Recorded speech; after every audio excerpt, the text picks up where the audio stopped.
ابو سہیل کہتے ہیں کہ قال رسول اللہ صلی اللہ علیہ وسلم اقرأ القرآن ما نہاک وإن لم ینہک فلست تقرؤہ.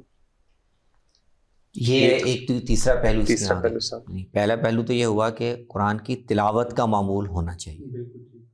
دوسرا پہلو یہ کہ قیام اللیل کا اہتمام بھی ہونا چاحیے حامل قرآن کو. ان کی کردار میں یہ چیز شامل ہونی چاہیے. یہ قرآن کے ساتھ تعلق میں اور قرآن کا جو علم اللہ نے ان کو دیا ہے اس کا حق ہے ان پر.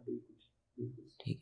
اور تیسرا پہلو یہ ہے کہ قرآن جو کچھ کہہ رہا ہے، جن چیزوں سے روک رہا ہے، جو اوصاف اپنانے کی تلقین کر رہا ہے، وہ اوصاف بھی انسان کے اندر پیدا ہونے چاہیے.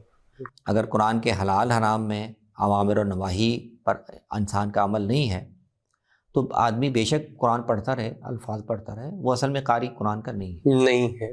بالکل. یہ آپ نے فرمایا جب تک قرآن تمہیں روکتا ہے چیزوں سے تو اس وقت تک تم قرآن کو پڑھ رہے ہو. مطلب یہ کہ قرآن کے پڑھنے کا تم پر اثر ہو رہا ہے، صحیح معنوں میں تم قرآن پڑھ رہے.